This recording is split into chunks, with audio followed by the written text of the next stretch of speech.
Praise the Lord. கர்த்தரும் இரட்சகருமாகிய இயேசு கிறிஸ்துவின் இனிதான நாமத்திலே வாழ்த்துகிறேன். கர்த்தர் உங்களை ஆசீர்வதிப்பாராக. இந்த இனிய நாளை காண செய்த தேவாதி தேவனுக்கு ஸ்தோத்திரம் உண்டாவதாக. அப்போஸ்தலர் நடபடிகள் 9வது அதிகாரம் 6வது வசனம். அவன் நடுங்கி திகைத்து, ஆண்டவரே, நான் என்ன செய்ய சித்தமாய் இருக்கிறீர் என்றான். அதற்கு கர்த்தர், நீ எழுந்து பட்டணத்துக்குள்ளே போ, நீ செய்ய வேண்டியது அங்கே உனக்கு சொல்லப்படும் என்றார். இங்கே சவுலுடைய முதல் சந்திப்பு, இயேசு கிறிஸ்து சந்தித்த முதல் சந்திப்பிலே சவுல் சொல்லக்கூடிய வார்த்தை, நான் என்ன செய்ய சித்தமாயிருக்கிறீர். அவருடைய விருப்பத்தை அறிந்து கொள்ளுகிறார். விருப்பத்தை அறிந்து கொண்டது நிமித்தமாக அங்கே கர்த்தர் தொடர்ந்து பேசுகிறார். ஏன்னா முதல் சந்திப்பிலேயே சவுல் கேட்கக்கூடிய வார்த்தை, நான் என்ன செய்ய விருப்பமாயிருக்கிறேன், உங்களுடைய விருப்பம் என்ன, நான் என்ன செய்யணும் உங்களுக்காக. இதுதான் சவுலுடைய கேள்வியாக இருக்கிறது. உடனேயே அங்கே பதில் வெளிப்படுகிறது. உடனேயே செய்ய வேண்டிய காரியங்களை தொடர்ந்து இயேசு கிறிஸ்து சவுலிடத்திலே பேசுகிறார். அப்படி தொடர்ந்து அவருடைய சத்தத்தை கேட்டு கர்த்தருடைய விருப்பத்தை மாத்திரம் அறிந்து செயல்பட்டது நிமித்தமாக சவுலுடைய வாழ்க்கை ஓட்டம் ஜெயமாக முடிகிறதை நாம் வேதத்திலே பார்க்கிறோம்.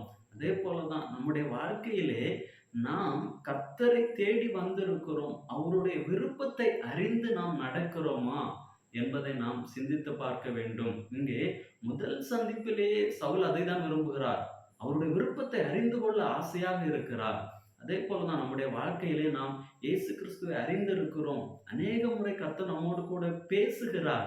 அவருடைய விருப்பத்தை அறிந்து நாம் செயல்படுகிறோமா என்பதை நாம் எண்ணி பார்க்க வேண்டும். இந்த வேளையிலே அவருடைய விருப்பத்தை அறிந்து நாம் செயல்படும் பொழுது, அவருடைய விருப்பத்தை அவரிடத்திலே கேட்டு அறியும் பொழுது, அவர் சந்தோஷமாக நம்மிடத்திலே பேசுவார். இங்கே சவுல் கேட்கிறார் அல்லவா, உங்களுடைய நான் என்ன செய்யணும்னு விருப்பப்படுறீங்க அப்படின்னு சொன்ன உடனே கர்த்தர் அங்கே தொடர்ந்து பேசுகிறார். எவ்வளவு சந்தோஷமாக பேசியிருப்பார். அதே போலதான் இன்றைக்கு தகப்பனாக இயேசு கிறிஸ்து நம்முடைய வாழ்க்கையில இருக்கிற அந்த தகப்பனுடைய விருப்பம் என்ன என்று நான் அறிய ஆசைப்பட வேண்டும்.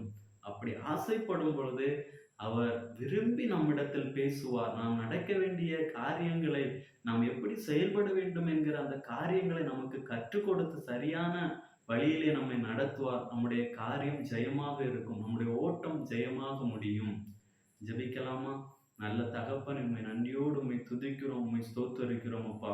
உம்முடைய விருப்பம் அறிந்து செயல்பட கர்த்தர்களுக்கு நல்ல கிருபைகளை தருவீராக. நாங்கள் என்ன செய்ய வேண்டும், நீர் எங்களிடத்தில் என்ன விருப்பப்படுகிறீர் என்கிற அந்த எண்ணத்தை எங்களுடைய இருதயத்தில் வைத்துக்கொண்டு உங்களுடைய விருப்பத்தை அறிந்து நாங்கள் எங்களுடைய வாழ்க்கையிலே செயல்பட, எங்களுடைய ஓட்டத்தை ஜெயமாய் முடிக்க கர்த்தர் எங்களுக்கு அனுகிரகம் செய்யும்படியாய் செபிக்கிறோம். உம்முடைய நாமத்தை மகிமைப்படுத்தும். இயேசுவின் நாமத்தில் பிதாவே, ஆமென். God bless you.